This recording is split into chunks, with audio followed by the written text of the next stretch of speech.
자, 시작하겠습니다. 안녕하세요. 우리 2023년 대비 해커스 중등 임용 입시 설명회를 시작해 보도록 하겠습니다. 저는 세계사하고 기타 세계사 역사교육론을 담당하는 최향란입니다. 만나서 반갑습니다, 여러분. 예, 오늘 날씨가 엄청 추워요. 그쵸? 예, 굉장히 추운데 이렇게 와주셔서 감사드리고요. 우리가 오늘 내년에 이제 시험을 볼 텐데 어떻게 대비해서 공부를 할 거고 또 우리의 강의가 어떤 내용으로 진행이 될지 그리고 여러분의 합격을 위해서 어떤 노력을 기울여 줄지 이런 것들에 대한 전반적인 설명을 해드리려고 합니다. 그래서 여러분들에게 나눠준 핸드아웃 보시면서 같이 설명을 들으시면 좋을 것 같습니다. 먼저 간단하게 기출 분석을 이야기하겠습니다. 아마 이영주 선생님께서 기출 분석을 워낙에 잘 해주셔서 저는 그쪽보다는 여러분들이 공부를 어떻게 할 거고 해야 되고 또 합격을 어떻게 할 것이냐 사실 저는 그런 쪽에 오늘 좀 더 포인트를 맞춰서 설명을 해드리려고 합니다. 먼저 2022년 기출 분석을 간단히 보면 우리가 총 23문제 가운데서 역결혼이 6문항, 사양사가 5문항이 나왔습니다. 2페이지죠. 보면은 A형 기평의 이제 추체험 표현 이거 너무 쉬웠죠. 사실은 쉬웠고 우리가 수업 시간에 또 총정리 시간에 다 한 내용들입니다. 기본적으로. 그 다음에 이제 이 A형에서 이 역결혼에 이제 5번하고 이제 10번 5번하고 10번 문제 그리고 B형의 9번 문제 요거가 아주 상당히 조금 요 세 개가 조금 어려웠다 이렇게 얘기할 수 있습니다. B형 이 A형 5번 같은 경우도 그렇고 또 10번 같은 경우는 이제 조금 더 다양한 답변이 좀 더 나올 수 있는 그런 문제들이 이제 이번에 출제가 좀 많이 됐죠. 그래서 아마 답에 여러분들이 채점을 했을 때 가채점을 아마 하셨을 수도 있는데 변동 가능성이 상당히 많은 것으로 알고 있습니다. 그렇지만 이제 기본적으로 우리가 역사적 사고력을 굉장히 강조를 많이 했었고 그리고 이제 토론 문제 그리고 요즘에 어쨌든 이 역사적 사고력이나 여러 가지 문제들 이야기하면서 과연 영역 고유 인지 이론이 나은 건지 아니면 수업을 어떤 식으로 좀 더 조직해서 해야 될지 이런 것들에 대해서 다양하게 설명을 했었기 때문에 4점짜리면 1점짜리 정도는 1점 정도는 깎일 수 있어도 한 3점 혹은 적어도 2.5 이상은 받을 수 있는 문제들이 나왔다 이렇게 보고 있습니다. 그 다음에 이제 서양사 같은 경우는 되게 아주 평이하게 일반적으로 나왔습니다. 제가 별도로 이 기출문제 해설을 해서 올렸기 때문에 여러분들이 기출문제 해설을 사이트 들어가면 다 다운받아서 보실 수 있습니다. 그래서 그거로 제가 구체적인 설명은 굳이 많이 하지 않겠습니다.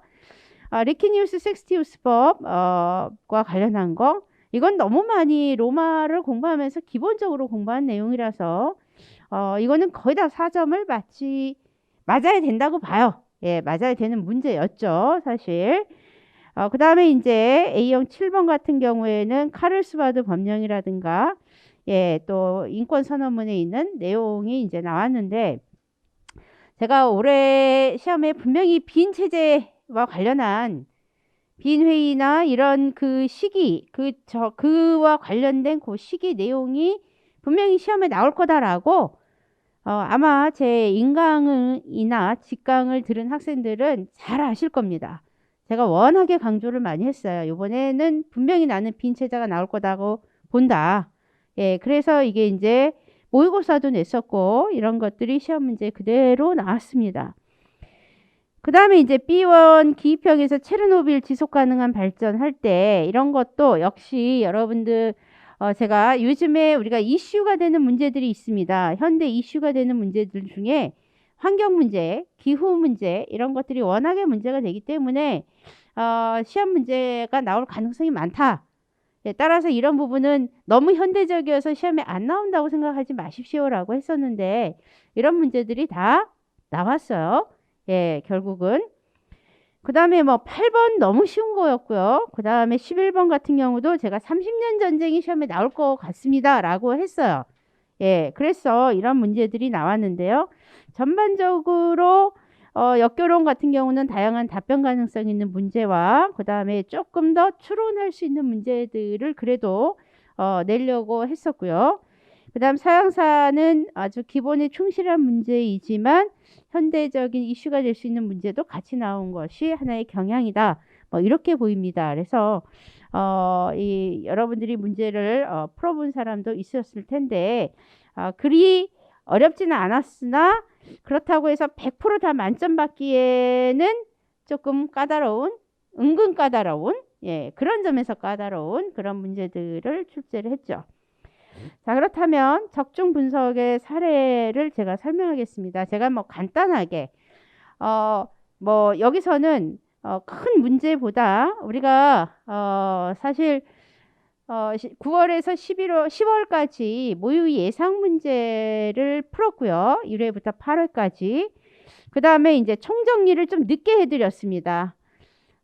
총정리를 좀 늦게 해서 일주일 시험 보기 일주일 전까지 해서 각각 역사교육론을 4시간, 또 서양사 총정리를 4시간을 해드렸어요. 그리고 나서 맨 끝에, 설명 끝에 그래도 나보고 만약 시험 문제를 내라면 어떤 걸 내겠냐? 나라 같으면 이러이러한 걸 낼 거다 라고 해서 제가 칠판에다 쫙 정리를 했습니다. 자, 그랬을 때 30년 전쟁 결과의 쫙 있죠. 보시면 알 거예요. 예, 여기 3페이지에 30년 전쟁의 의 제가 이 부분 해놨어요. 그 다음에 요 비인체제와 관련된 요 근간의 이야기, 나폴레옹 이야기부터 비인체제 3페이지 그림에 그림에 있죠. 예, 3페이지 그림에 보시면 예, 비인체제와 관련한 요 근간의 이야기, 나폴레옹부터 나폴레옹 때문에 결국 나폴레옹이 물러가면서 비인체제가 만들어지고 그 이후에 메테르니가 어떤 식으로 보수주의적인 정치를 할 거냐 이런 부분을 강조를 제가 했어요. 예, 근데 이 나왔죠. 예, 이게 나왔어요. 그 다음에 요 현대 문제 여기 보면 이쪽에 우리가 요 부분 얘기할 때 아마 저는 파리 기후 협약이 좀 더 나오지 않겠나 이렇게 생각을 많이 했었어요. 근데 이 이야기를 하면서 우리가 환경 문제하고 기후 문제 이런 것들이 최근에 상당히 문제가 되고 있다. 그리고 그런 것들에 대한 논의가 많이 이루어지고 있는 시점이다라고 했기 때문에 이게 나올 거다라고 얘기를 했었고, 예, 그래서 이 부분을 강조를 많이 했죠. 예. 그런데 이런 것들이 시험 문제 분명히 나왔다라는 거죠. 물론 이거는 내가 맨 마지막에 정리한 부분이지만 이런 것들과 함께 총정리의 내용에 그리고 역사교육론 총정리의 내용에 굉장히 많이 나왔어요. 그래서 여러분들이 아마 그걸 다운받아서 볼 수 있는지는 잘 모르겠지만 혹시라도 총정리 올해 했던 총정리 강의를 아마 아마 싸게 그때도 비싸지 않았어요. 뭐 1, 2만 원, 뭐 몇만 원 안 했던 것 같아요. 들을 수 있으면 한번 들어보시면 정확하게 확인해 볼 수 있을 겁니다. 예. 아니면 저한테 자료를 요청하시면 제가 자료를 드릴 수도 있어요. 예. 그만큼 이거는 팩트에 근거해서 제가 얘기하는 거라는 거죠. 이런 식으로 그때 총정리를 한 4시간 설명을 했는데 이 설명한 거에서 대부분 문제들이 많이 나왔어요. 특히 올해 이 역사교육론 총정리와 서양사 총정리 부분에서 거의 70% 이상이 나왔다. 이렇게 보면 맞아요. 그렇다고 해서 여러분 총정리 내용만 나중에 듣겠다. 이건 불가능한 거죠. 가능은 해요. 강의는 들을 수 있으나 총정리라는 것은 뭐예요? 기본적으로 1년 내내 배운 것들을 정리하는 거니까 베이직한 것들, 베이직한 이 팩트를 기본으로 해서 우리가 알고 있는 걸 정리한 거기 때문에 당연히 기본 내용을 알아야 된다는 것이죠. 따라서 1월부터 6월까지 진행하는 이론적인 학습 이런 것들을 좀 충실히 수강해야 한다라는 걸 강조하고 싶습니다.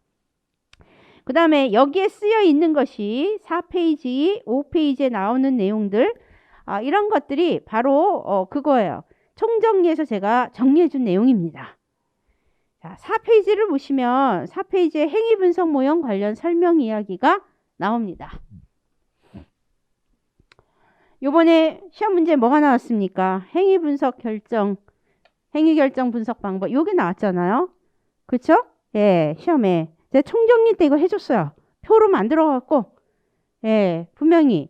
그래서 행위 설명과 함께 인물 학습을 할 때는 어떤 걸 해야 되냐?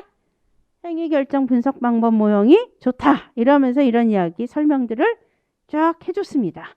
예, 총정리 한 역교론 한 25페이지, 사양사 한 25페이지 정도 해서 50페이지 정도 한 거에서 기본적으로 나왔어요. 그래서 이것만이라도 공부한 학생들.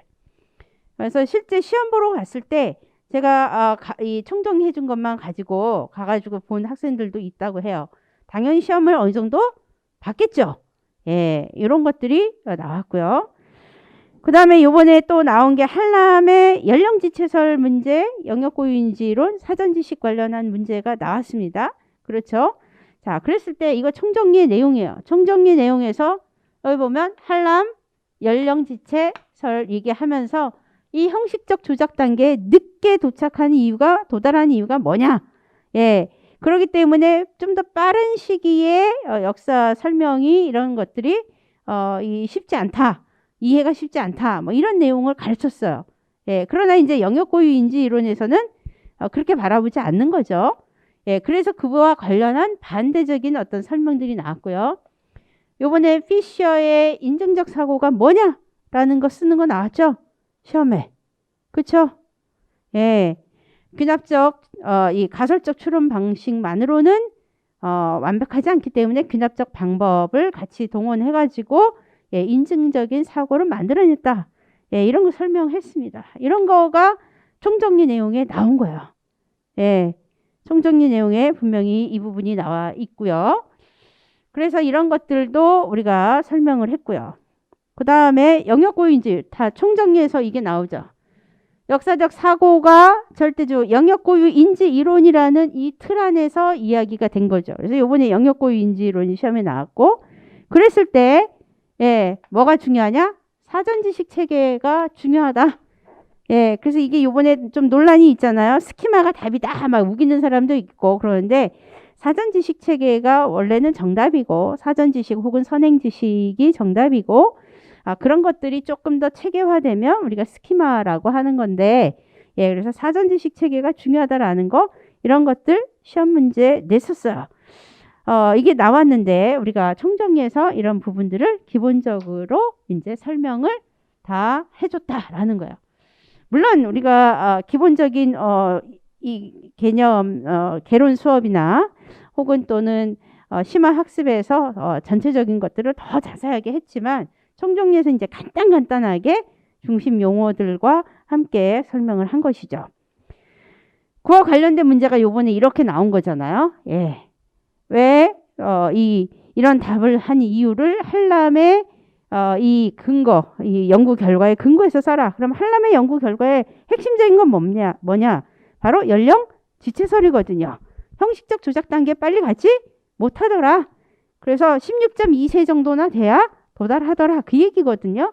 그래서 이거에 근거해서 한람의 연령지체설에 따르면 형식적 조작 단계에 늦게 도달하기 때문에 중학생들이 이해하기에는 추론하면서 의미 있는 추론을 하기에는 쉽지가 않다. 이런 이야기를 써줘야 되는 게 요번 시험의 내용이죠. 주 내용.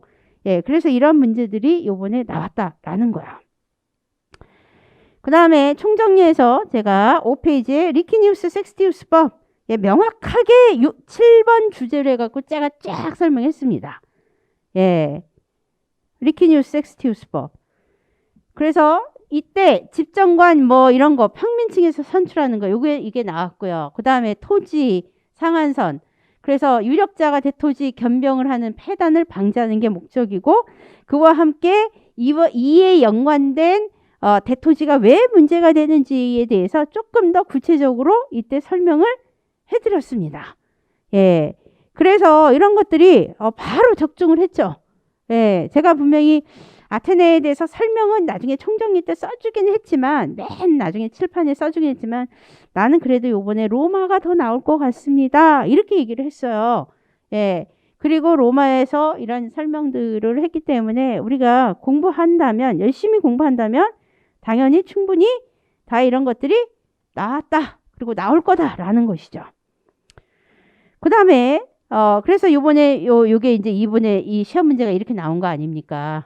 바로 그 리키니우스 섹스티우스법에 대한 문제가 11번에 나온 거죠. 올해. 예. 여기 문제는 관련 문제는 제가 따로 써놓지 않았어요. 여러분들 시험지 보시면 다 아니까. 그 다음에 모의고사 사례와 관련된 것들이 이 여러 개가 있는데 그 중에 제가 대표적인 거 한두 개만 조금 표시를 해놨습니다. 6페이지에 보시면 전공A 9번 문제가 나오는데 이게 이제 제가 모의 예상 문제로 8회에 냈던 문제예요. 요번에 이게 몇 번 하고 연결되냐면 우리가 요번에 그 역결혼 개념학습 개념 그 공통 속성 나오는 문제하고 연관이 됩니다. 예, 그게 바로 몇 번 문제냐 하면 B형 3번 문제. 예, B형 3번 문제하고 연관이 돼요. 요게 이제 B형 3번 문제가 여기는 표시를 안 해놨는데 B형 3번 문제가 연결이 되는데요. 여기 보면 개념학습 문제를 제가 모의고사에 냈던 거예요. 모의고사 여기서도 보면 개념학습은 개념을 중심으로 역사를 이해하는 방법이고 역사에서 개념은 역사적 사건들 또는 사실들을 부여하는 기제이다. 그러면서 개념은 다른 말로 하면 무엇으로 범주화했냐? 이거 답 뭐냐면 공통 속성이었거든요. 예, 요번에 공통 속성을 찾아서 쓰는 거였잖아요. 많은 학생들이 그거 못 썼어요. 공통점 혹은 공통 속성. 근데 그게 본 내용에 뭐가 있었냐면 계속 공통적인 걸 강조하는 그 내용이 분명히 있었어요. 그럼 추론을 해서 이거 공통 속성 혹은 공통점 답을 쓸 수 있었어야 되는데 그거를 대부분들이 못 썼죠. 예, 이런 문제들을 제가 이 모의고사 때 낸 거예요. 예, 그래서 이런 것들이 또 어느 정도 적중이 됐고요. 그래서 이와 관련한 그래서 이 개념학습 이런 쪽에 제가 설명을 냈었고 그 다음에 전공 B 5번 문제도 그와 연관돼 있죠. 5번 문제 같은 경우에 이 7쪽에 보면 7페이지에 카를스바드 그래서 이 빈 체제와 관련된 문제 카를스바드 법령과 관련한 모의고사 문제를 제가 냈는데요. 이게 8회 문제에 다 나오는 부분이에요. 이게 바로 사료를 이용해서 문제를 냈는데 그때 이게 이제 브루신 샤프트 운동과 빈 체제에서 나오는 그런 이야기들의 사료를 근거로 해서 제가 문제를 냈어요. 그 문제에서 보면 기억의 일환으로 독일에서 등장하는 움직임의 명칭은 뭐냐? 그리고 그에 대한 반작용, 브루신 샤프트 운동이 일어나면서 그에 대한 반작용으로 결국은 뭐를 일으키냐면 메테르니가 언론 통제하고 이것저것 검열하고 다 하잖아요. 심하게 대학 통제를 하면서 그게 그렇게 하기 위해서 만든 게 카를스바드 법령이거든요. 그래서 요번에 모의고사에서 이런 문제들을 출제를 했습니다. 그래서 8쪽에 보시면 결국은 그래서 이런 문제들이 요번에 또 나온 거고요. 또 관련 적중 문제 뭐 이런 거에서 체르노빌 관련한 거, 그 다음에 지속 가능한 발전 이런 것들의 어떤 이야기들 이런 것들이 시험에 그대로 나왔고요. 그 다음에 수업 시간에 제가 30년 전쟁을 강조를 많이 했는데 이 30년 전쟁과 관련한 문제들이 쫙 나왔죠. 그래서 공부한 것들에 대한 기본적인 것들이 다 나왔다. 저는 이렇게 얘기할 수 있습니다. 자, 그랬을 때 8쪽에 적중 사례 모음이 있어요. 제가 일일이 문제와 뭐 이걸 같이 하지 않았어요. 왜냐하면 문제 해설은 기본적으로 2주 전에 제가 문제 해설을 해놨고 여러분들 사이트 들어가서 분명히 다운받아서 다 볼 수 있어요. 어디에 문제 그대로 다 되어 있고 설명도 거기에 자세하게 썼기 때문에 요거 따라서 확인해 보시면 됩니다. 2021년 11월 12일 역결혼 총정리 주제 5번 딜타입 추체험 문제 순서 체험 표현 이해 이거 다 총정리에도 그대로 있고요. 정보 A7번 문제 카를스바드 법령이라든가 이런 것들 그 다음에 A11번 문제 섹스티우스 리키니우스 섹스티우스법 문제 그리고 또 전공 B 3번 전공 B 5번 등등 이런 것들이 전반적으로 다 나와서 이런 문제들을 적중했다 이렇게 봅니다. 그래서 실질적으로 여기 안 쓴 거는 우리가 추론하는 문제에 대해서는 제가 굳이 적중이라는 표현을 굳이 쓰지 않고 했고요. 우리가 11문제 나온 거에서 적어도 8문제에서 8문제 정도는 적중을 한 거고 만약에 3문제 정도는 여기다 표현을 안 한 건 우리가 수업 시간에는 기본적으로 다 한 내용이죠. 수업 시간에 한 것까지 적중하면 어느 선생님이나 다 100% 적중이죠. 그래서 제가 그 부분은 따로 표시하지 않았습니다. 그래서 제가 지금 이 첫 번째 이 전반부에서는 우리가 이 시험이 어떤 식으로 출제가 됐나 그리고 어떤 부분에 있어서 우리가 적중을 했고 그런 설명들을 했습니다. 그래서 주로 총정리 문제 총정리했던 거, 시험 보기 전에 총정리했던 거에서 많은 것들이 나왔고, 그 다음에 모의 예상 문제에서 했던 문제들이 또 일부분 어느 정도 나와줬고, 그렇게 해서 시험 보는데 학생들이 상당히 많은 도움을 받았다고 제가 연락을 받았습니다. 시험 끝나고 저도 시험 끝나고 나서 걱정이 많이 됐는데 그날 저녁 늦게서 제가 문제를 봤거든요. 문제를 봤는데 문제가 생각보다 어렵지는 않네. 그래가지고 바로 그날 시험 본 학생이 저한테 가채점을 해달라고 그래서 제가 문제를 보낸 거를 다 스캔해갖고 쫙 해가지고 그 학생한테 채점 첨삭 싹 해가지고 이렇게 보냈어요. 결과가 너무 좋았습니다. 그 학생이 뭐라고 썼느냐? 저보고 자기 정말 너무 감사하면서 문제를 풀었다는 거야. 문제 풀면서. 왜냐하면 내가 수업 시간에 이 부분이 분명히 이번에는 나오지 않겠냐라고 생각하는 것들이 많이 나왔다는 것이죠. 시험 잘 봤어요. 그래서 본인이 초수였음에도 불구하고 시험을 너무 잘 봐서 제가 볼 때 잘하면 이번에 기본적으로 합격을 하겠다.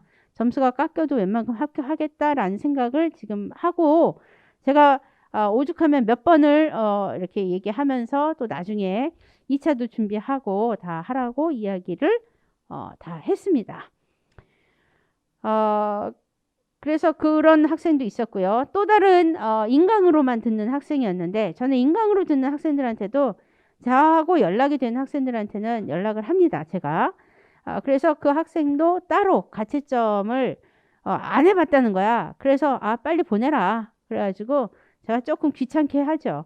보내라 해갖고 결국은 다 보내서 제가 가채점을 쫙 해드렸습니다. 그러니까 그 학생이 인강 보는 학생한테까지 이렇게 선생님이 직접 연락해서 하는 경우가 자긴 처음 봤대요. 근데 저는 그렇게 해드립니다. 일단은 나와 함께 하는 학생들은 당연히 나의 학생이죠. 그러니까 끝까지 시험에 합격하든 못하든 할 때까지 관리해 주는 게 맞다고 봅니다. 그래서 저는 연락했고 그 학생도 굉장히 도움을 많이 받았다. 그리고 그 학생이 한 말이 있어요.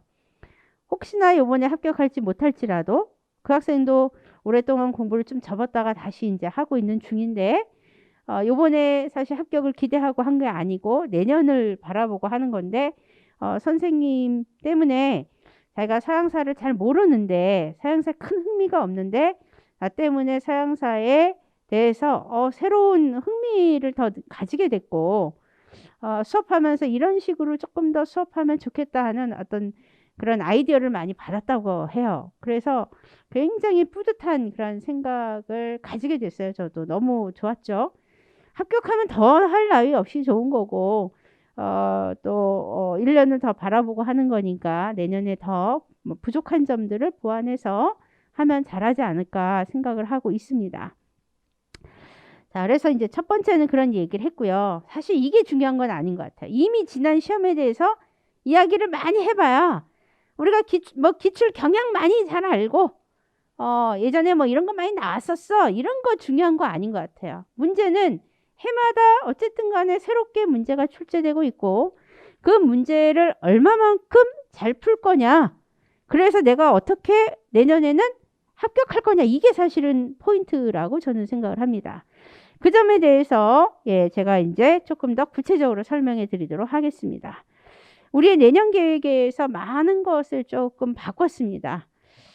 그전에는 기본적인 설명하고 뭐 우리가 기출 문제 풀고 모의 예상 문제 하고 하는 흔히 말해서 다른 선생님들도 하시는 그 시스템은 우리도 그대로 했어요. 그러나 올해는 조금 더 변화를 줘서 어떻게든 학생들에게 더 많은 도움을 줘야 된다라고 생각을 했습니다. 그 중에 이제 몇몇 개가 좀 달라지는데요. 자, 1, 2월은 기본적으로 기본 이론을 공부합니다. 그러니까 이건 별다를 게 없죠. 기본 교재를 중심으로 해서 1, 2월에는 설명을 할 거고요. 그때 고대부터 현대 이야기까지 전체적으로 싹 다 배우죠. 역사교육론과 그리고 이 서양사, 기타 세계사 문제까지. 그 다음에 이제 3월에가 좀 다릅니다. 3월에 뭐가 달라지냐? 제가 올해는 어떻게 구성했냐면 작년까지는 그냥 이론만 쭉 6개월을 배우는 거예요. 거의 6개월 아니면 5개월을 쭉 배우다가 5, 6, 7 혹은 6, 7, 8 이때 한 3개월 정도 기출문제를 풀었어요. 근데 그렇게 하니까 단점이 제가 보였습니다. 단점이 뭐냐? 이론을 배울 때는 이론을 많이 하는 것 같아. 막상 문제를 풀 때 보니까 문제를 잘 못 푸는 거야. 이론은 빠삭하게 배웠다고 생각을 했는데 우리가 중요한 건 뭡니까? 이론 많이 배워도 시험 보러 가서 다 못 쓰면 끝인 거죠. 예, 저는 그렇게 생각해요. 그래서 이번에는 어떻게 하기로 했냐? 2개월 이론 배우고 나머지 1개월 바로 문제. 왜 이 문제풀이를 하느냐? 이 배운 걸 내가 제대로 이해했는가? 확인 작업이야. 이해 확인 작업. 그 다음에 다시 4, 5월에 이론 배우고 6월에 문제 확인. 그래서 다시 이해 확인하는 거예요. 보니까 서양사 개론이든 뭐든 이론을 많이 공부했다고 하는 학생들이 문제를 풀면 막상 못 풀어요. 그래서 이론 배우고 제대로 이해했나 확인하고 배우고 이해했나 확인하고 이게 반드시 필요하다고 봐요. 예. 자, 그래서 3월에 뭘 넣냐면요. 제가 작년에는 교과서를 안 해줬어요. 재작년에는 교과서를 해줬는데 올해는 교과서하고 개론서를 이제 조금 더 교과서를 분석해 주고요. 그 다음에 서양사의 경우에는 교과서를 분석해 주고 그와 함께 형성평가로 서양사 개론의 고대와 중세편의 문제를 내서 그거를 우리가 같이 풀 거예요. 그래서 1, 2월에 배운 내용을 제대로 이해했는가 확인하는 겁니다. 네.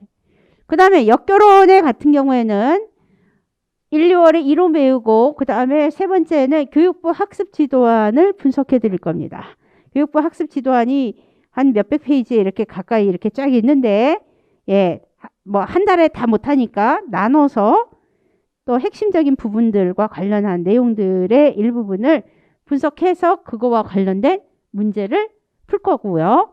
그 다음에 역사교육의 이해, 문제, 개론적인 내용들에 나오는 그런 문제들을 또 만들어서 풉니다. 당연히 제가 할 일이 많아져요. 올해는. 그 문제들을 다 해서 제시를 하면 이론적인 것도 공부하면서 문제 풀어가지고 거기에 뭐가 들어가야 될지 우리가 맞춰야 되는 거야. 수업 시간에 같이 풀어보는 거야. 이거 왜 하겠어요? 막상 시험에 나오는데 문학권, 내용 조직 방법, 그 다음에 또 평가자의 신뢰도 이런 거 답을 못 쓰는 거야. 생각 외로. 그 용어를 생각을 못 해. 그 나중에 그거였어. 그거 안 돼.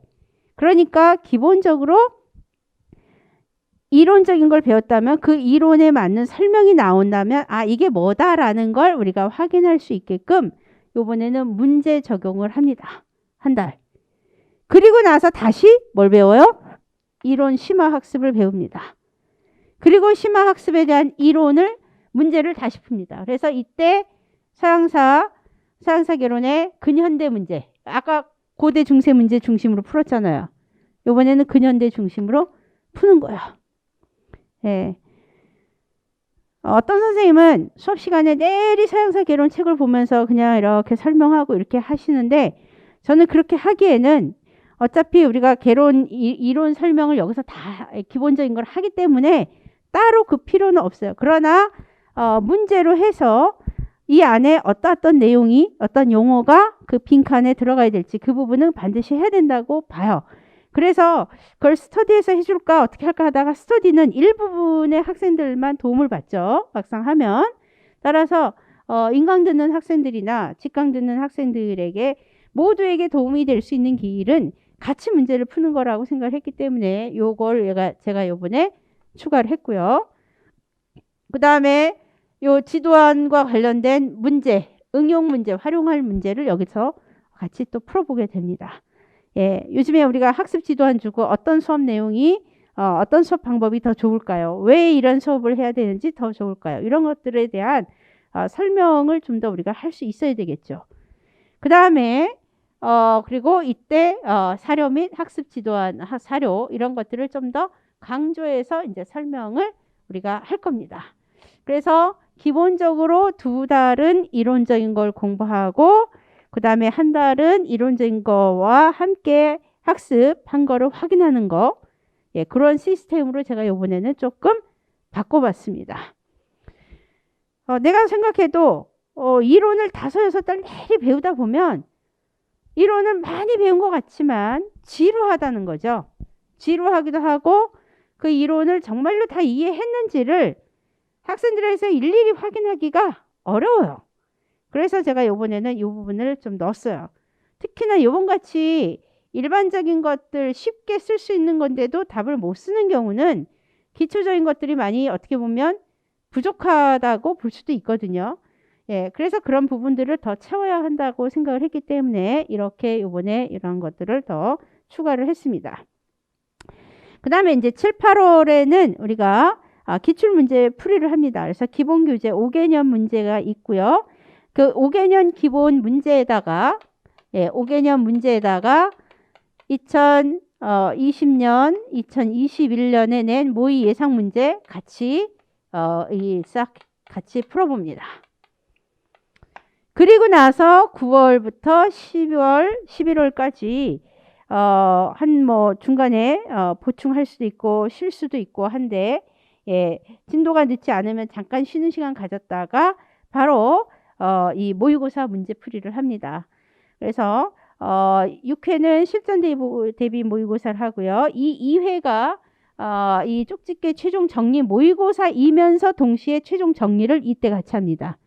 그러니까 거의 11월 중순이 되겠죠. 이때가. 예. 시험 문제가 출제되는 게 일찍 출제가 되는 걸로 알고 있고요.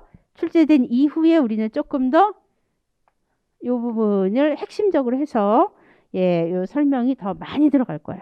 그리고 이와 더불어 이때 우리가 요즘에 중고생들 그 수능이 조금 반영이 되는 경우들이 있어요.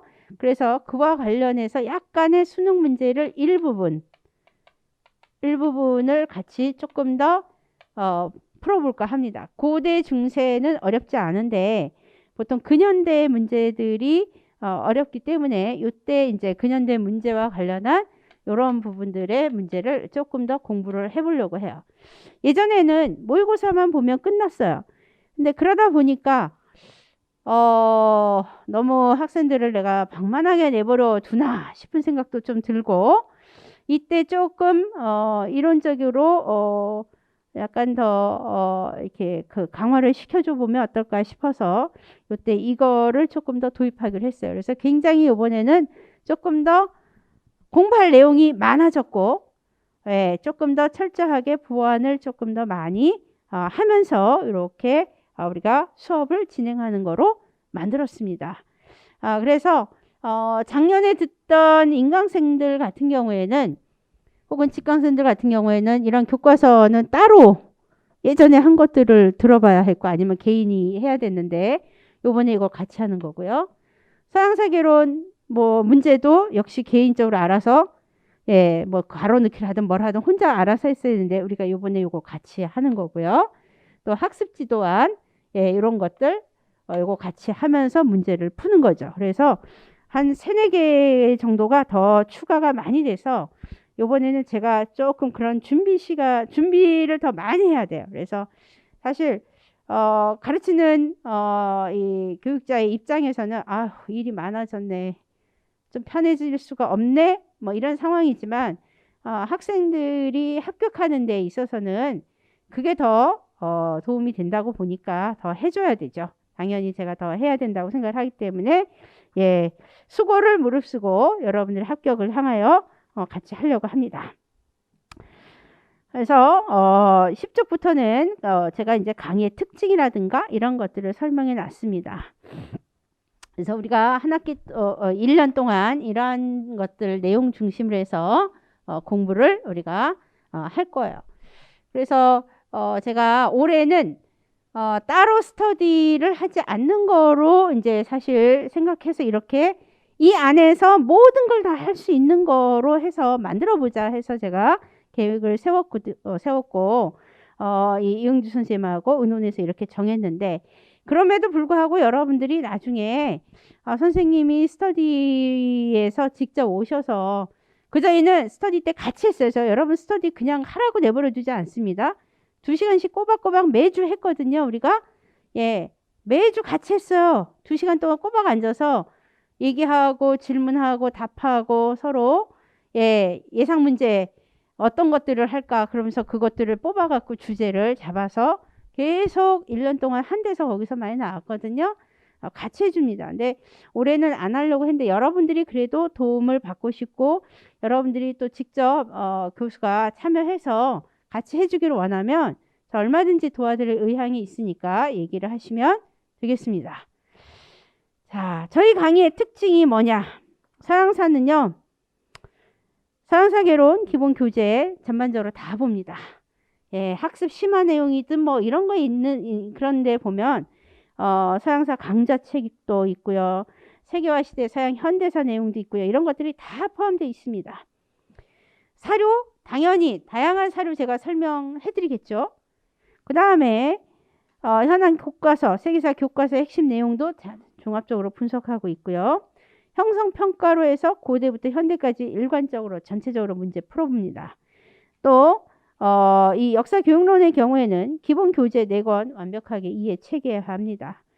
이해하는 거로 끝나지 않고요. 체화하죠. 자기 거로 만들도록 합니다.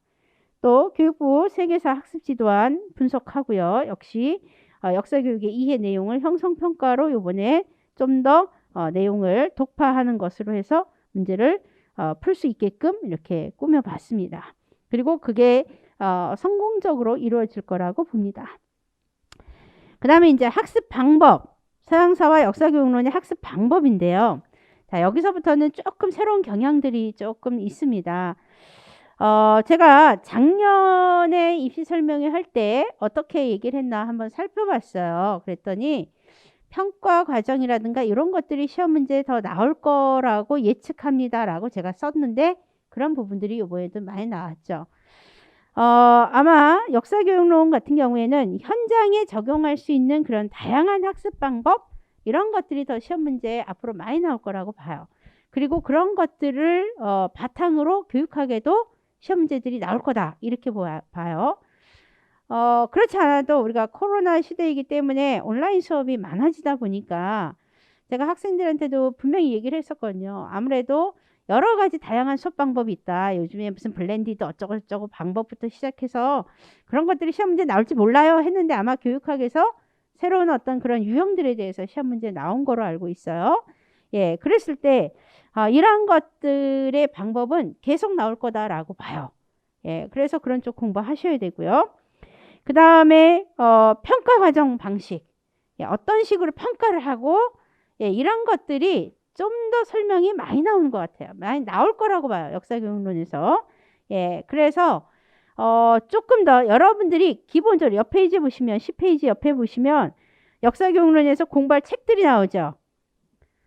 역사교육의 이해, 역사교육의 이론, 역사교육과 역사인식, 역사교육의 내용과 방법 이게 나오는데 뭐 기본적으로 알아야 되는 거니까 이 책은 공부를 하시되 저는 그 아래 조금 볼드체로 써놓은 게 있죠. 역사과 평가의 이론과 실제라는 책이 있어요. 사실 요번에 이 책에서 거의 대부분 나왔다고 봐요. 저는. 왜냐하면 이 책에 학습 지도안을 어떻게 구성하고 또 요번에 학생들 평가할 때 예, 어떤 식으로 평가하는 게 좋은 건지 이런 것들에 대한 설명을 쫙 이렇게 서술형으로 풀어서 설명을 했어. 예시와 함께. 근데 제가 그걸 이용해서 시험 문제를 좀 더 냈었는데 모의 예상 문제를 냈었는데 그와 관련한 것들이 더 나왔고요. 그래서 확실히 이러한 종류의 책들, 그러니까 학생들이 기존에 보던 책만 보는 게 아니고 이 네 권은 기본적으로 보고 이러한 역사과 평가의 이론과 실제 이러한 책도 더 추가를 하셔야 되겠고 그 다음에 또 그와 관련된 책이 몇 권이 더 있거든요. 예, 그런 것들을 더 보셔야 돼요. 근데 그런 것들을 볼 시간이 없다면 우리가 아마 제가 수업 시간에 따로 이렇게 보강할 때 보충 내용으로 아마 제시를 해줄 겁니다. 작년 같은 경우에는 여러 논문들 새로 나오는 아주 핫한 논문들을 통해서 좀 더 그런 것들을 설명을 더 해줬었는데 이번에는 이런 책들에 있는 여러분들이 잘 쉽게 접근하지 않는 책들을 내용을 좀 더 정리를 해서 제가 제시를 해줄 거예요. 그런 부분의 문제들이 아마 더 나올 거라고 봐요. 그래서 우리가 역사교육론이 한 60%가 기존의 내용이 나온다면 예전에는 거의 100%가 나왔어요. 기존의 내용이 거의 100%가 그대로 나왔다면 이게 이제 예전이에요. 근데 재작년이 되게 어려웠어요. 재작년에 비판적 사고력, 비판적 쓰기 이런 거 문제가 같이 나왔거든요. 그러다 보니까 추론하는 문제가 쭉 나오는데 학생들이 답을 못 썼어요. 왜냐하면 100% 기존에서 나오니까 기존 거를 달달달달 외웠던 거죠. 그래가지고 아주 그때 굉장히 시험이 어려워서 합격 점수가 완전히 낮았다가 작년에 높았어요. 예, 작년에 높았는데 작년에 높은 이유는 쉽게 냈으니까. 그러나 경향은 점차적으로 기존 문제가 100개 아니라는 거죠. 기존이 80, 올해 같은 경우 60% 정도가 기존 문제라면 추론하고 새로운 경향을 어떤 새로운 경향으로 평가 방식이라든가 이런 것들의 문제가 좀 더 연결되는 문제가 한 40% 비율이 나왔어요. 근데 제가 볼 때는 이 비율이 점차 줄을 거라고 봅니다. 예. 그리고 이게 조금 더 앞으로 올라갈 거다라고 생각을 해요. 그래서 좀 더 우리는 이런 쪽에 포인트를 조금 더 맞출 겁니다. 물론 당연히 기존의 문제들이 이게 나오니까 안 나오지는 않죠. 응용해서 나오게 되니까 기존의 이론적인 건 공부를 하고 그와 이거 새로운 경향을 반영하는 책들을 좀 더 문제 풀어서 우리가 답을 좀 더 잘 유연하게 쓸 수 있는 그런 것들을 하려고 합니다. 그래서 조금 거기에 우리가 공부해야 할 책들에 있어서 그 내용의 책을 반드시 조금 더 공부해 주시기 바랍니다. 그 다음에 뭐 학습 방법 뭐 이런 것들은 여러분들이 알아서 공부를 잘 하실 거라고 봐요. 예, 잘 할 거라고 보는데 다만 주의할 점을 제가 말씀드릴게요. 학습 방법에서 첫 번째 밑줄 친 데 보면 10페이지 끝에 서양사에 대한 단순 암기 지향 예. 달달달달 외우면 되겠지. 요번에 시험이 조금 쉬웠다고 서양사계론만 달달달달 해서 외우면 되겠지. 아유, 절대 아니죠. 역사가 달달달달 외워갖고 될 것 같으면 그거는 누구나 다 합격하게요. 그리고 제가 분명히 과거부터 제가 오늘날까지 줄기차게 외치는 거 있어요. 역사는 암기 과목이 아닙니다. 논리적인 과목인데 왜 그거를 암기 과목이라 생각하고 달달달달 여러분들이 암기력이 떨어져서 시험을 못 봅니까? 아니라고 봐요. 저는 그건 아니라고 생각합니다. 예. 따라서 단순하게 암기하는 거 지양이에요. 제가 대학에서도 학생들 수업할 때 물어봐요. 발표를 막 시킵니다. 보고 쫙 읽죠? 다 읽고 나는데 딱 중간에 딱 컷 시켜요. 자, 지금 이거 읽었는데 그게 무슨 내용이니? 그럼 무슨 내용을 읽었냐 그러면 그걸 또 읽어. 뭐 이해 못했다는 얘기죠. 그래서 너의 말로 쉽게 얘기해봐. 그럼 대답을 못해요. 그거 이해 못했다는 얘기죠. 따라서 단순 암기 지향입니다. 두 번째, 맥락. 구체적 내용 세밀하게 이해해야 하고요.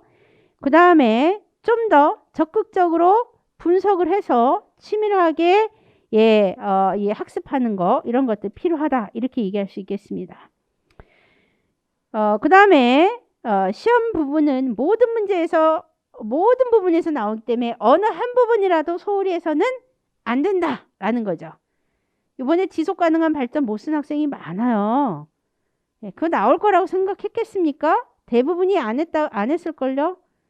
그러나 제가 예전에 페미니즘 문제도 맞췄어요. 새로운 경향이 분명히 나올 겁니다. 반인륜 범죄 나올 겁니다. 나왔어요. 예, 그래서 그에 합격했어요. 제가 오랫동안 공부한 사람으로서 감각이 없지 않습니다. 예, 그래서 충분히 그리고 출제위원들로 가는 분들하고도 어느 정도 제가 알아요. 다만 그분들에게 어떻게 연락해갖고 문제를 빼내지 않습니다. 그러면 큰일 나죠. 당연히 그럴 수도 없고 그러나 그들의 연구 경향이라든가 기본적인 생각을 알기 때문에 그와 관련해서 제가 이야기합니다. 문제 냅니다. 따라서 시험은 모든 부분에서 출제될 수 있으니까 그와 연관된 저도 문제를 낼 거고 여러분도 그에 대해서 공부를 하셔야 돼요. 그 다음에 역사교육론 같은 경우 개념을 이해를 못하고 외우시는 분 역시 많아요. 예, 역사교육론이 재밌지는 않아요. 저 개인적으로 그렇게 얘기합니다.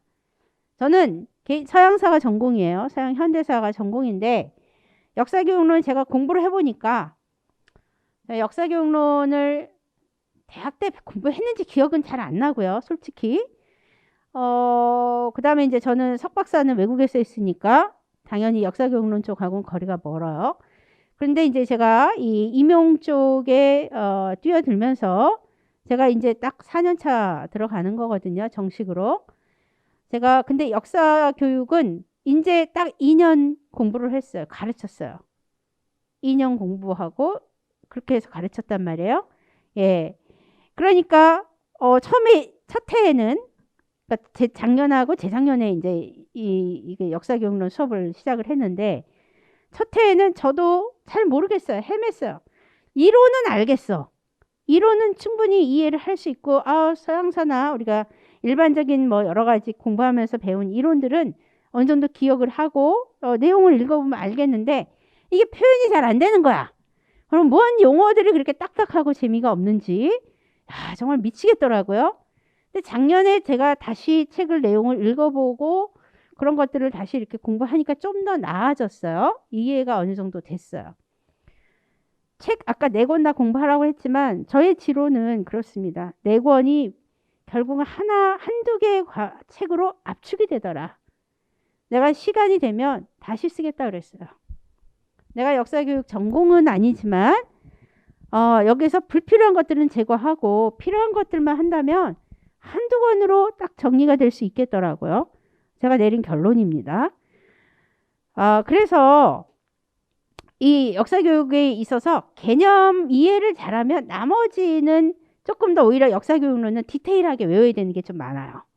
예, 정확하게 조금 더 용어를 외워야 될 게 많아서 단순 암기가 아니라 기본적인 것들의 이론을 개념을 알고 그 다음에 거기에 따라서 이제 용어들 외워야 되겠고요.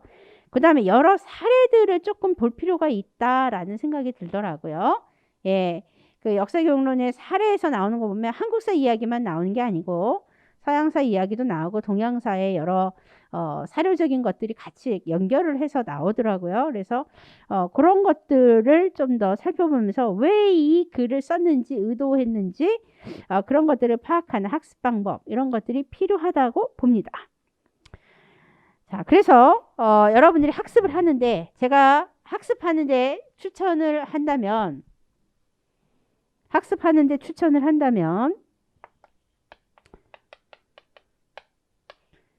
우리가 디테일한 게 있고 그 다음에 우리가 큰 그림을 그린다고 한다면 우리가 한 숲과 나무가 있다면 얘는 나무고 얘는 숲에 비유할 수 있습니다. 대부분은 뭘 공부하냐? 저는 이 두 개가 함께 가야 되는데 당연히 함께 가야 되는데 저는 그러면 뭘 먼저 공부를 할 거냐라는 거예요.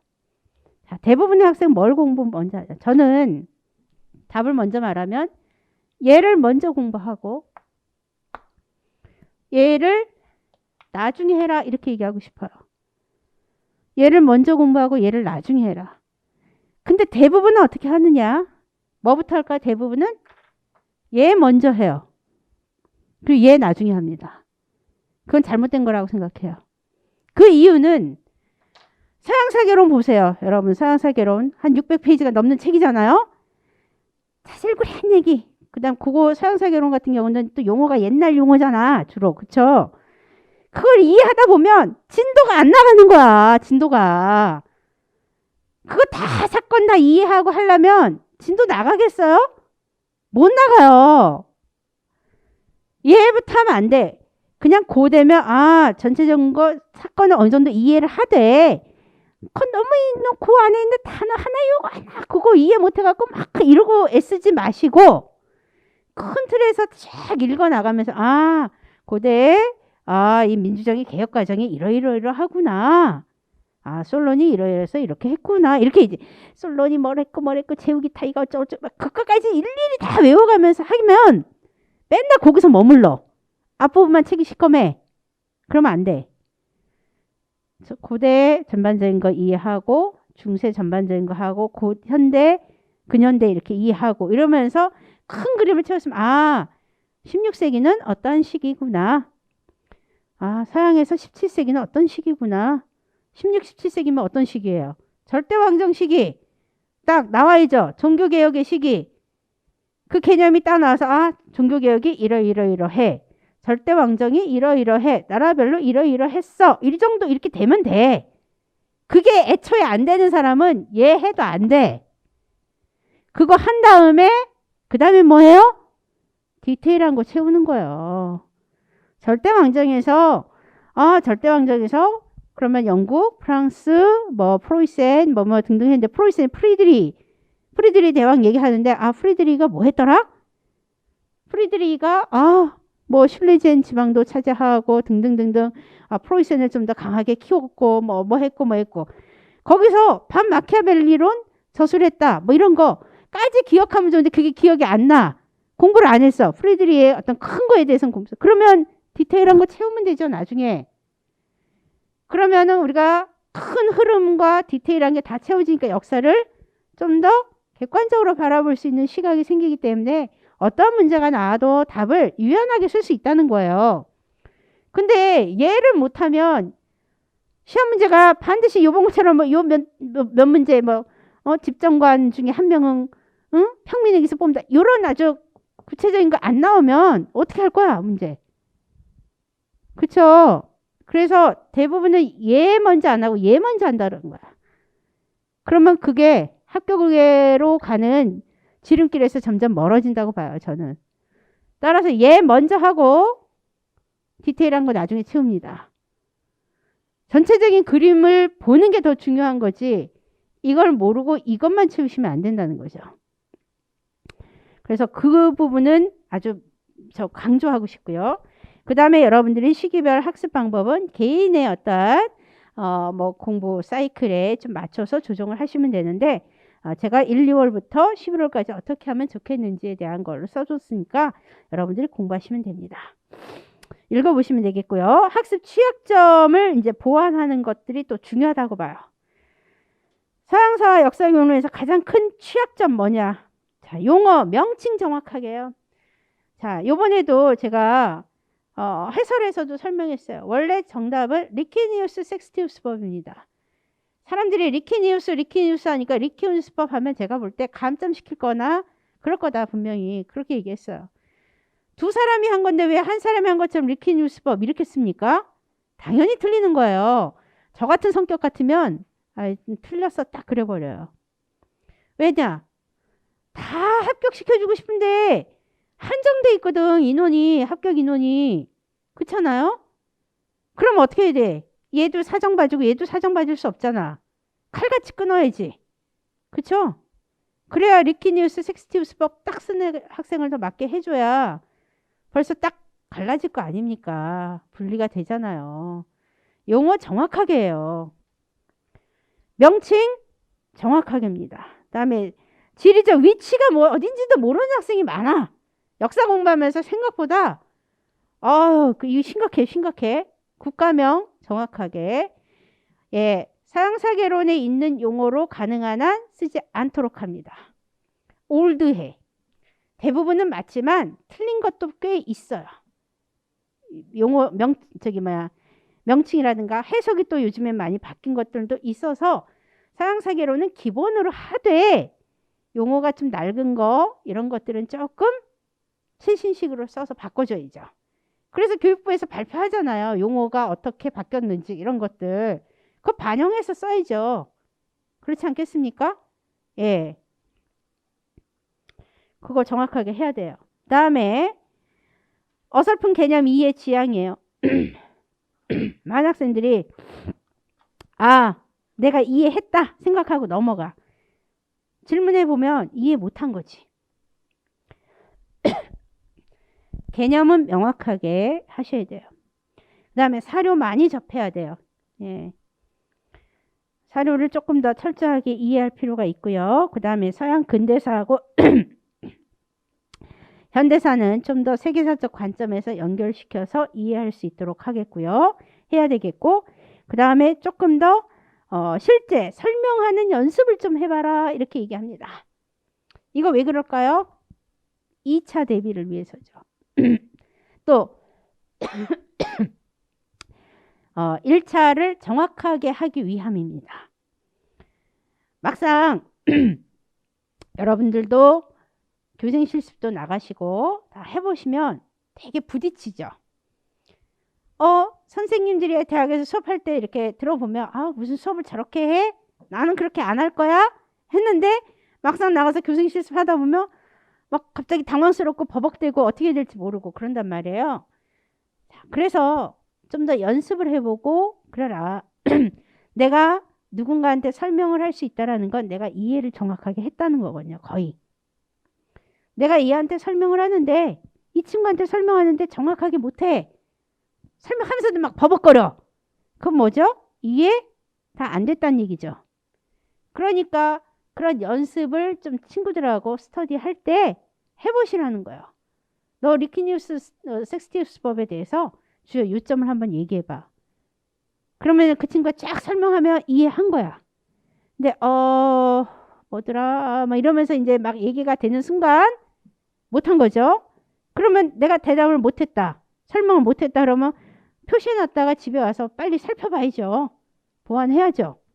예, 그거 필요하다고 봐요. 또 2차 시연 연습 안 하고 한 달 연습한다고 그게 갑자기 바뀝니까, 여러분?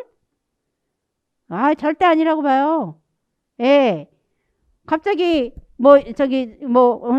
연습하는 시간 주고 어떤 주제 보고서 갑자기 하면 막 학습 지도안 떠오르고 설명이 막 떠오르고 이러지 않아요. 말이 유연하게 안 나와요.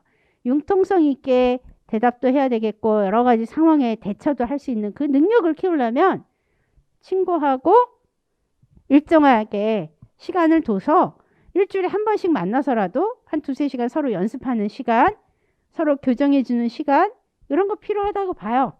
그래야 합격된다고 보죠. 예.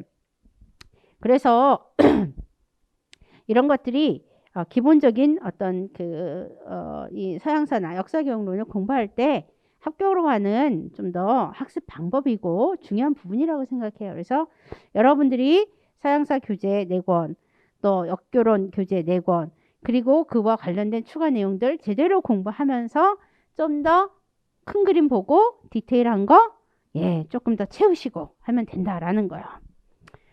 자, 그래서 이와 관련해서 여러분들에게 분명히 이제 합격으로 갈 수 있는 그러한 것들을 우리가 정리를 할 필요가 있어요. 자, 일단 여기까지 한다면 먼저 간단하게 제가 아까 말한 대로 정리한다면 뭘까요?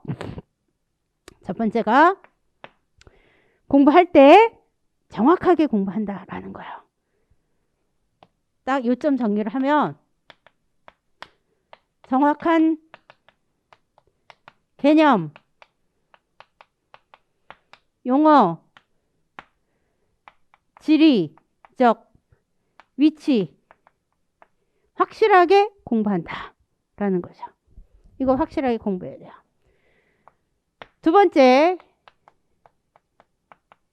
기본 교재 섭렵입니다. 기본 교재 섭렵 플러스 교과서, 세계사 교과서 2개 정도는, 2종 정도는 나름대로 세계사 교과서에 요즘에 다양한 탐구 활동들이 있잖아요. 그런 것들과 관련해서 이해를 좀 하셔야 돼요. 그래서 이런 부분들 공부하셔라 라고 이야기합니다. 당연히 기출문제 풀어봐야 되겠죠. 근데 기출문제도 2000년 이전 거 풀 필요 없어. 아주 옛날 거? 그거 아닌 것 같아요. 2000년 이후의 문제 정도만 기출문제 풀어보세요. 근데 기출문제도 예전에는 또 객관식일 때도 있고 뭐 이랬으니까 그래도 중요한 것들이 많이 있으니까 확인 차원에서 풀어보시고요. 세 번째, 아까 말한 대로 뭐부터 공부하냐? 큰 숲부터 먼저 보고 나무 채우기. 큰 숲 먼저, 나무 두 번째. 큰 숲 먼저, 나무 두 번째. 이런 것들을 통해서 반드시 연습을 해야 되겠죠. 친구와 강의식 설명을 해본다.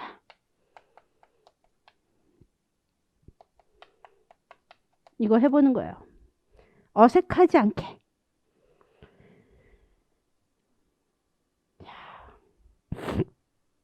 그래서 정확한 개념과 용어, 지리적 위치 이런 것들을 확인하고 기본 교재 섭렵하고 교과서 2종 공부하고 큰 숲 먼저 채우고 나무 채운 다음에 친구와 강의식으로 설명을 수행하면서 보완 작업을 하는 겁니다. 그 외에는 개인의 어떤 뭐 일정에 맞춰서 수업에 대한 어떤 여러 가지 원칙들을 세워서 공부를 하시면 되겠죠.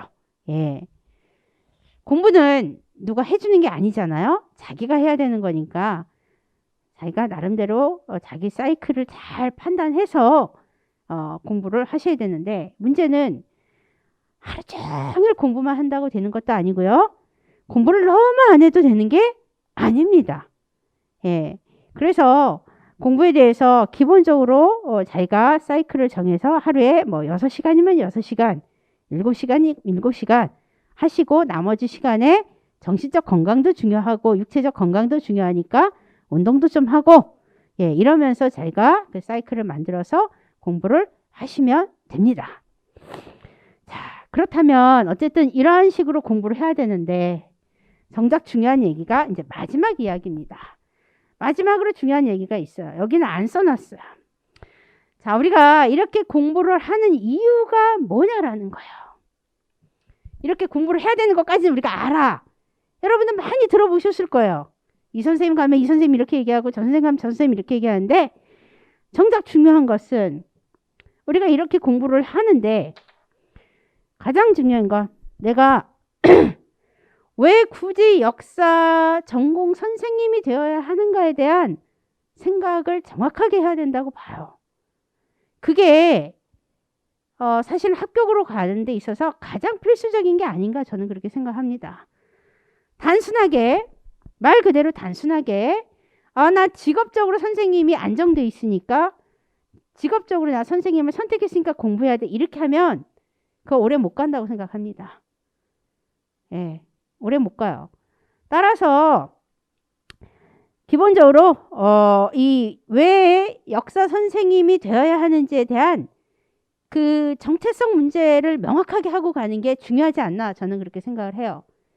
우리가 역사는 과거의 역사적인 팩트라고 보통 이야기하는 것들을 공부합니다.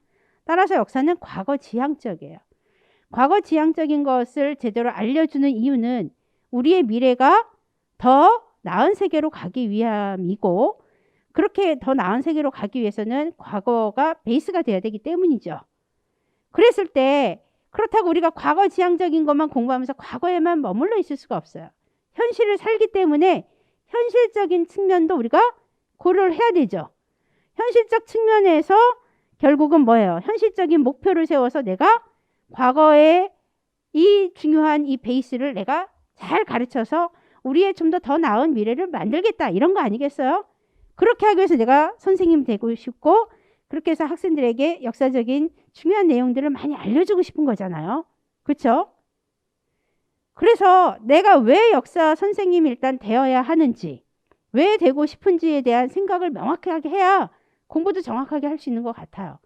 근데 그거 없이 나 그냥 선생님이란 직업이 안정되니까 그냥 나 역사 전공했으니까 할 거 없으니까 이러면 벌써 이게 생각이 뒤처진다고 봐요. 따라서 내가 명확하게 정체성을 정하고 공부하려고 할 때 거기에 따른 계획도 좀 더 잘 수립하게 될 거고 또 내가 흔들릴 때마다 공부할 때 힘들잖아요. 그렇죠? 그럴 때마다 내가 그걸 더 다지고 갈 수 있는 바탕이 된다고 봅니다. 그렇지 않겠습니까?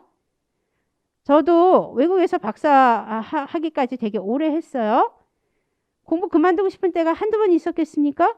많았어요. 저요? 지금은 나이가 좀 들었으니까 몸이 힘들어서 그렇지만 앉아서 공부하면 저 3-4시간 꼼짝 않고 공부합니다. 지금도 일하면 어떤 데는 화장실도 안 가고요. 3-4시간 쫙 해요. 허리 아파 죽죠? 예. 그러나 집중력은 끝내줘요. 나이 들어가니까 좀 떨어지긴 해. 근데 예전에는 아무렇지도 않게 공부했어요. 그 이유가 뭐겠어요? 내 나름대로의 공부해야 할 이유가 있었기 때문이죠. 여러분들도 그 이유를 명확하게 하시고 가셔야 되는 거예요. 흔히 말해 간절함 이런 게 있어야 되겠죠. 예. 현실적인 간절함도 있어야 되겠고 또 내가 역사를 가르치고자 하는 그런 나름대로의 중요한 정체성 문제를 확인하고 가셔라. 두 번째, 선생님이 되고자 했다면 그래서 정체성 문제를 우리가 먼저 확인을 했다면 두 번째는 뭐예요? 그러면 정체성을 확인했으니까 선생님 되기 위한 목표를 설정해야 되겠죠. 그러면 그 목표를 이루기 위해서 어떻게 공부할 거냐 계획을 잘 수립하셔야 합니다. 그래서 임용 목표를 설정해야 돼요. 자, 그 임용 목표가 뭐냐?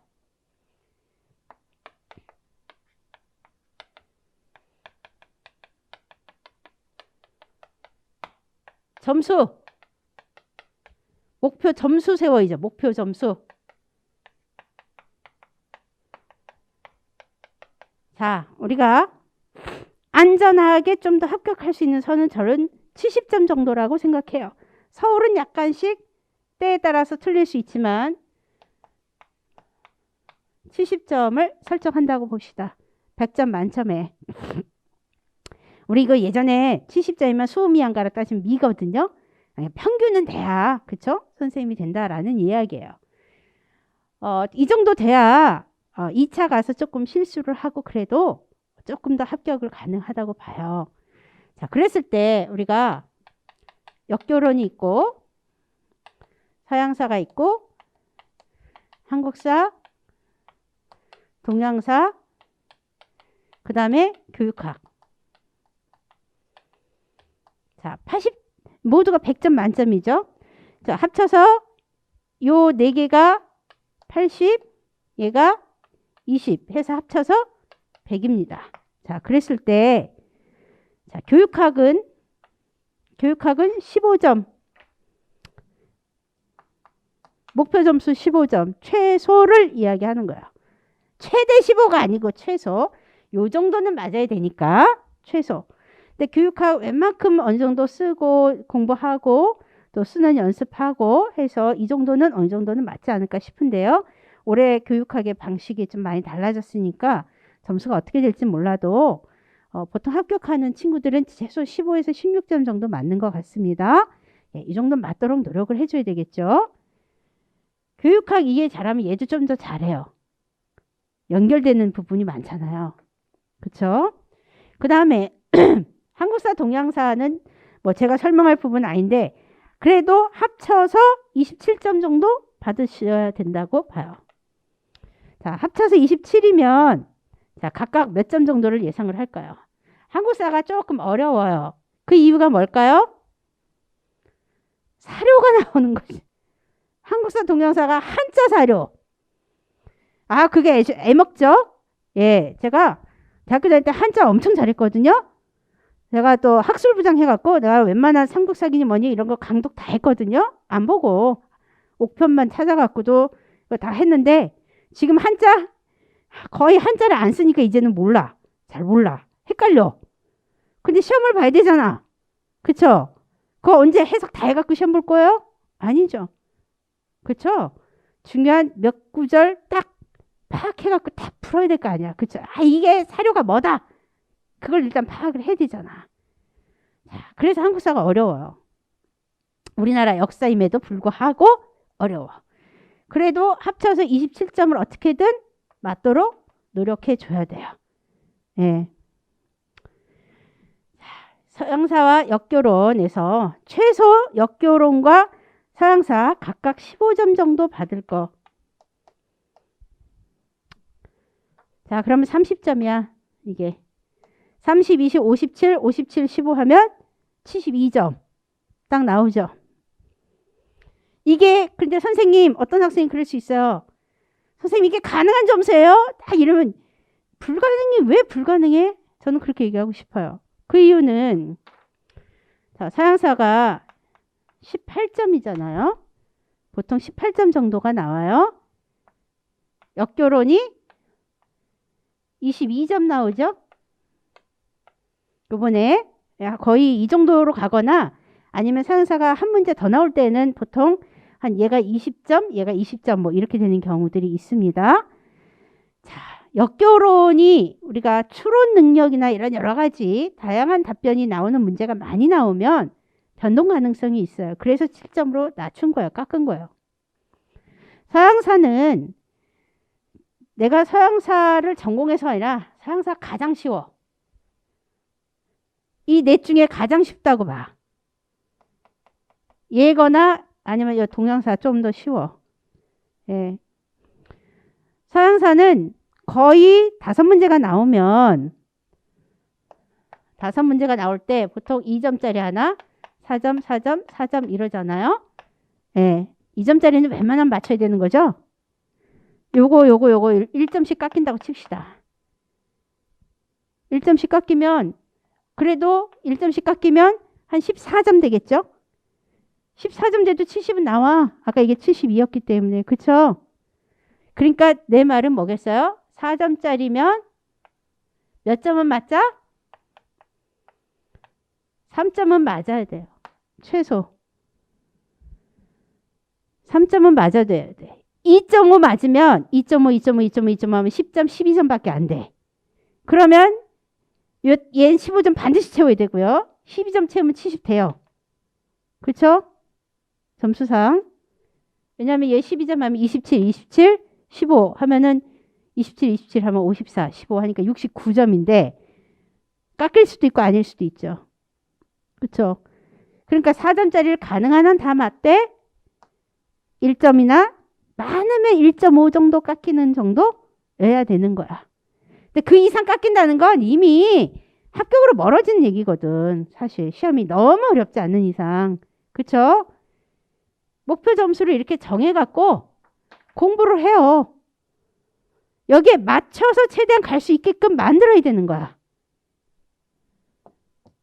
어렵지 않다고 봐요. 한국사 14점, 동영사 13점만 받아도 돼. 그렇잖아요.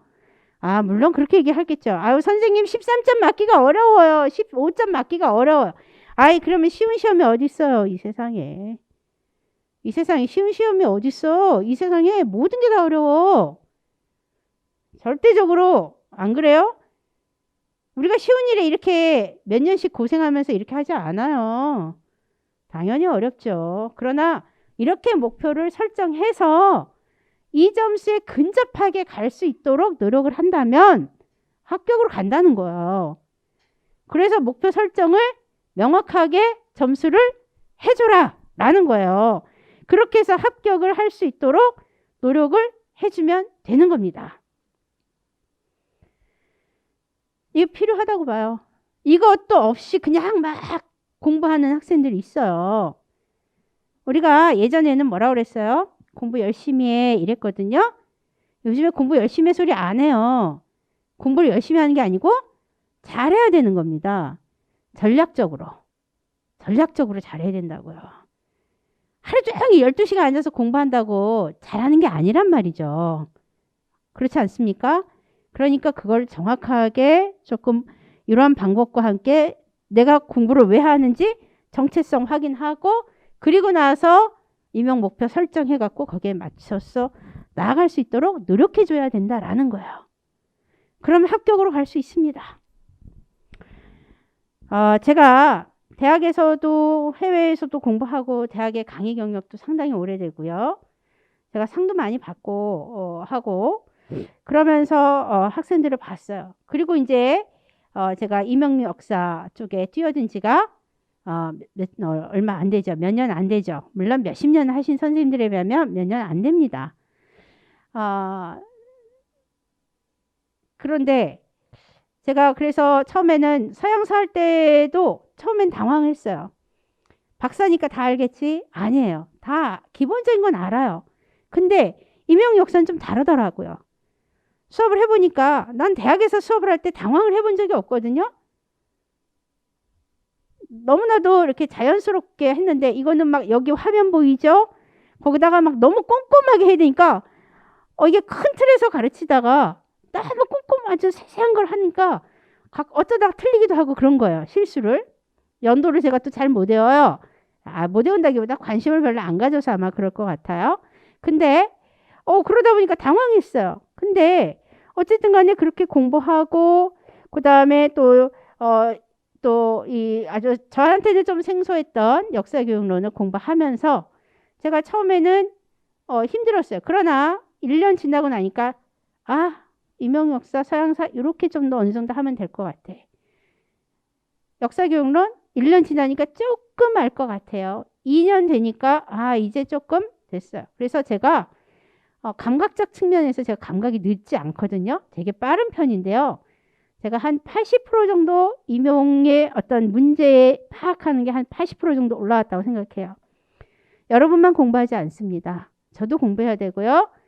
제가 알아도 다시 한번 확인하고 합니다. 나태하게 하지 않아요.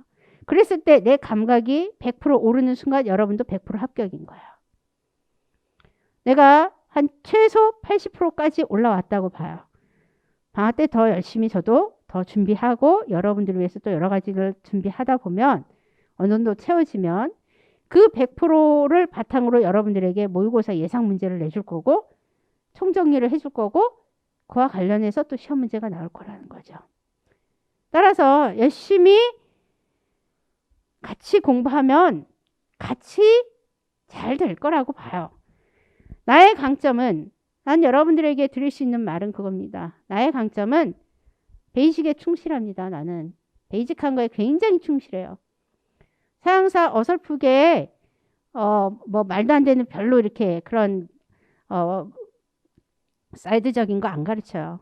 기본적으로 서양사에서 알아야 되고 핵심적인 거 당연히 공부하고 그걸 알려줘서 그것을 통해서 학생들이 선생님이 됐을 때 나가서 제대로 가르칠 수 있는 그런 역사적 내용을 가르쳐줘야 된다고 생각을 해요.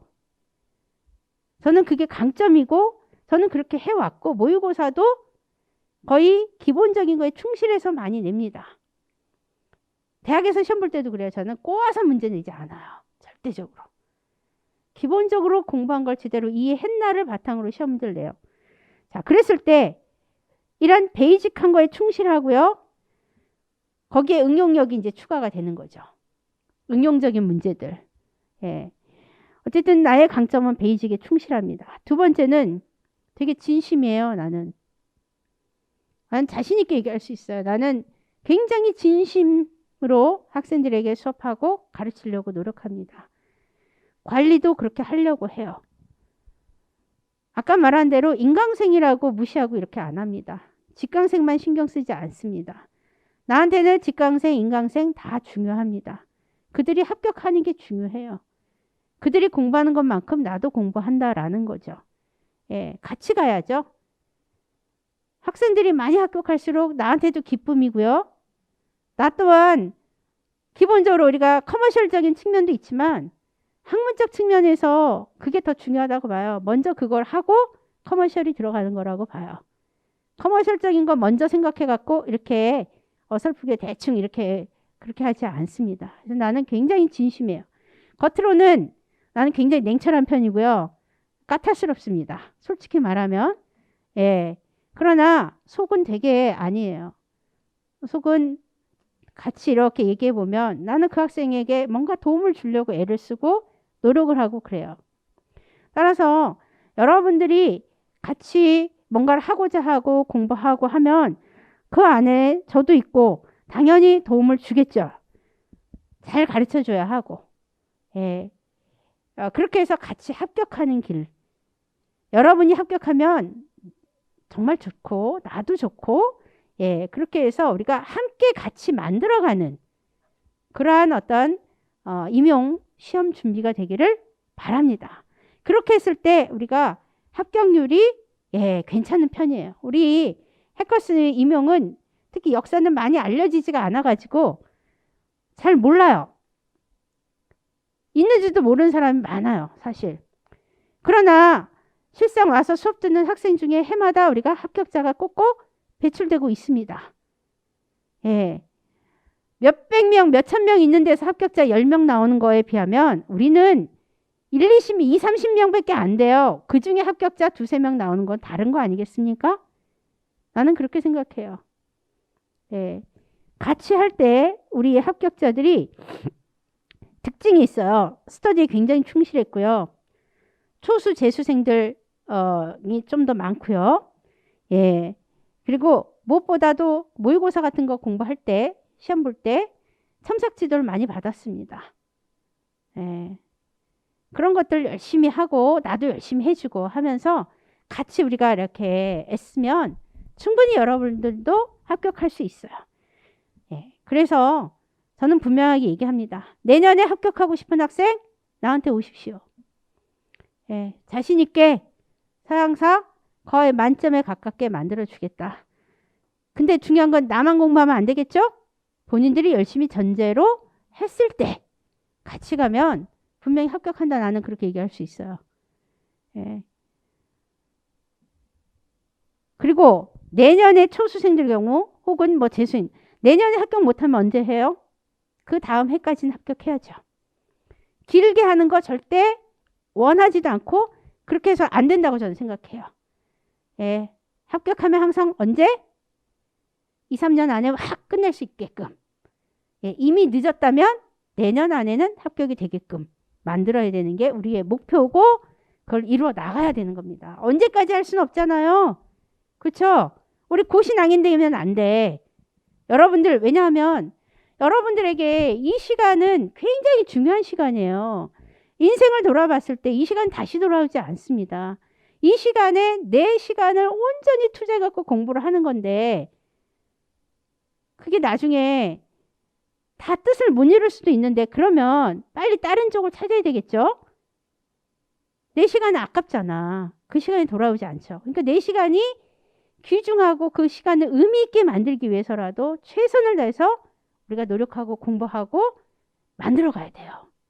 그런 생각으로 우리가 같이 공부를 하자는 거예요. 나는 그런 점에서 굉장히 진심입니다. 여러분들. 따라서 우리 한번 내년에 열심히 좀 한번 해봅시다. 예. 제가 아까 말한 대로 여러분들 이 자료들 받으셨으니까 집에 가서 열심히 한번 정확하게 읽어보시고 그 다음에 내가 학습 방법을 어떤 식으로 하면 좋을지 또 여러 가지 계획을 어떻게 세우면 좋을지 판단해 보시고 또 여기 말한 대로 어떻게 공부하면 좋을지 또 나의 정체성을 어떻게 만들고 목표 설정을 어떻게 하면 좋을지 무엇보다도 내가 왜 역사 교사가 돼야 되는지 곰곰이 생각해 보시고 여러분들의 앞길을 정하시면 좋을 것 같아요. 언제든 제 도움이 필요하시면 연락하셔도 되겠고요. 우리가 그러잖아요. 유튜브 같은 거 보면 구독 눌러주세요. 뭐 이런 거 해요. 저 그런 말은 못하죠. 다만 아까 얘기한 대로 합격하고 싶으면 나에게 와라. 분명하게 얘기하겠습니다. 자, 여러분들 들어주셔서 감사하고 어쨌든 우리가 내년에 정말로 좋은 수업으로 여러분들을 실망시키지 않을 겁니다. 절대적으로. 저는 수업 시간에 웬만하면 정치적 얘기 안 하려고 합니다.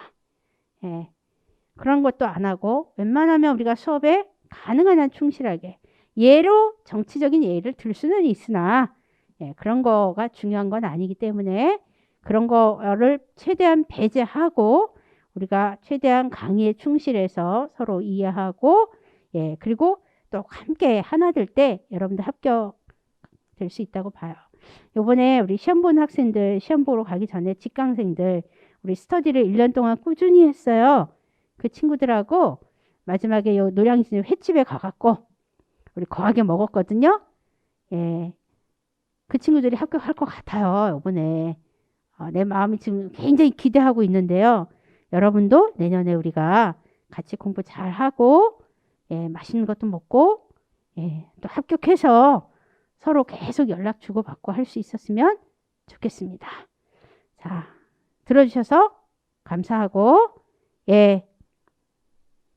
신청해 주세요. 마치겠습니다.